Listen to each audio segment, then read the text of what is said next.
Speaker, the Queen commands this honourable House no royal commissions this week. to attend Her Majesty immediately in the House of Peers. Thank you, Dennis.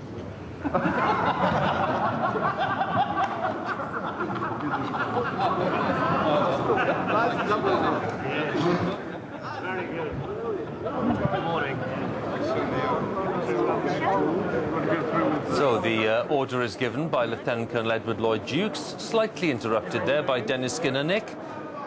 I didn't hear what he said, but as everyone always heckles. I think he said no royal commissions this week or something like that.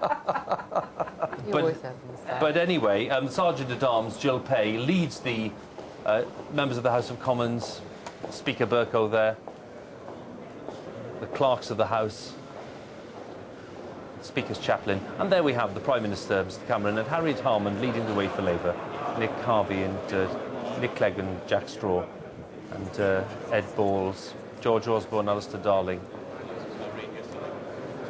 Familiar faces at all times, but even more familiar after the events of the past 2 weeks, of course. William Hague, the Foreign Secretary, with David Miliband, who of course is busy campaigning for the leadership of the Labour Party. Nick Brown, Labour's Chief Whip. Alan Johnson, who is not running for the leadership of the Labour Party. Ian Duncan Smith just passing us. Keith Baz. And a bit of a crowded rush. Andrew Lansley there, the Health Secretary. They're all trying to look elegant, but they're all, of course, muscling in. Tessa, what do you think? Well, that's exactly what it is. And I think there are two points about this. First of all, this is a House of Commons moment. People pairing up with an opposite number, but representing the House of Commons, and I think that's something one shouldn't ever forget or underestimate.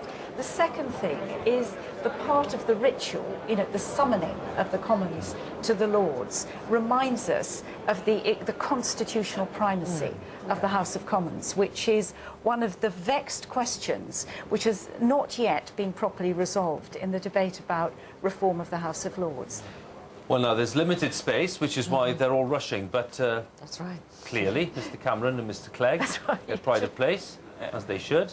Harriet Harman and Jack Straw are all exchanging pleasant words at the start of this session of the Queen's speech.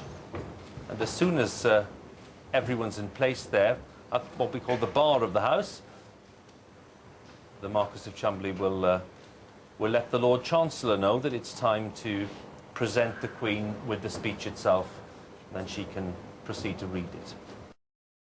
And just while they've been waiting, the Lord Chancellor has already presented the speech.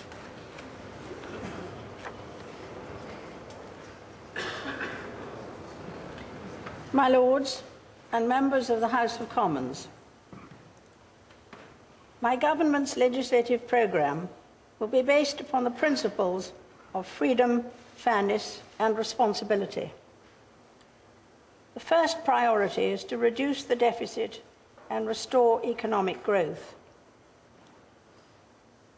Action will be taken to accelerate the reduction of the structural budget deficit.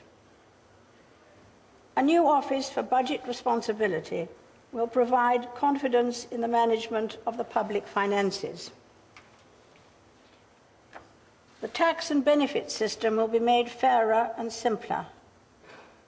Changes to national insurance will safeguard jobs and support the economy. People will be supported into work with sanctions for those who refuse available jobs. And the timetable for increasing the state pension age will be reviewed. Legislation will reform financial services regulation to learn from the financial crisis and to make fair and transparent payments to equitable life policy holders. My government will support investment in new high-speed broadband internet connections, enable the construction of a high-speed railway network, and reform the economic regulation of airports to benefit passengers.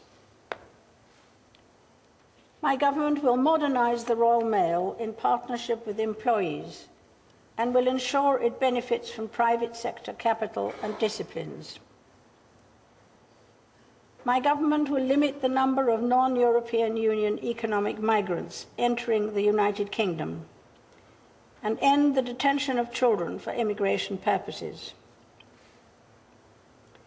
Legislation will be introduced to improve energy efficiency in homes and businesses, to promote low-carbon energy production, and to secure energy supplies. My government will remove barriers to flexible working and promote equal pay. My government will seek to build a strong and fair society by reforming public services and encouraging individual and social responsibility. Legislation will be introduced to enable more schools to achieve academy status, give teachers greater freedom over the curriculum, and allow new providers to run state schools. The voice of patients and the role of doctors will be strengthened in the National Health Service to improve public health alongside actions to reduce health inequalities. A commission will be appointed to consider a sustainable long-term structure for the operation of social care. A bill will be introduced to make the police service more accountable to local people and to tackle alcohol-related violence and antisocial behaviour. The role of social enterprises, charities and cooperatives in our public services will be enhanced. The cost of bureaucracy and the number of public bodies will be reduced. A bill will be introduced to devolve greater powers to councils and neighbourhoods and give local communities control over housing and planning decisions. Legislation will be introduced to stop uncompleted plans to create unitary councils. My government will propose parliamentary and political reform to restore trust in democratic institutions and rebalance the relationship between the citizen and the state. Measures will be brought forward to introduce fixed-term parliaments of 5 years. A bill will be introduced for a referendum on the alternative vote system for the House of Commons and to create fewer and more equal-sized constituencies. Constituents will be given the right to recall their members of Parliament where they are guilty of serious wrongdoing. Proposals will be brought forward for a reformed second house that is wholly or mainly elected on the basis of proportional representation. Action will be taken to reform the funding of political parties. A draft bill will be published on reforming parliamentary privilege. Legislation will be brought forward to restore freedoms and civil liberties through the abolition of identity cards and repeal of unnecessary laws. My government will work constructively and cooperatively with the devolved institutions. My government will introduce legislation to implement recommendations from the final report of the Commission of Scottish Devolution and is committed to a referendum on additional powers for the National Assembly of Wales.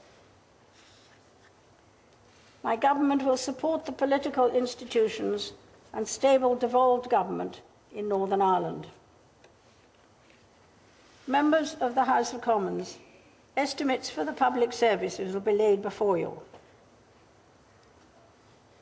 My Lords and members of the House of Commons, my government will introduce legislation to ensure that in future this Parliament and the British people have their say on any proposed transfer of powers to the European Union.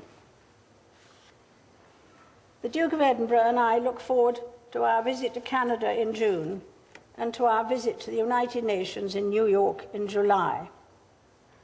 We also look forward to receiving His Holiness Pope Benedict XVI in September. My government will seek effective global collaboration to sustain economic recovery and to combat climate change, including at the Climate Change Conference in Mexico later this year. My government will fully support our courageous armed forces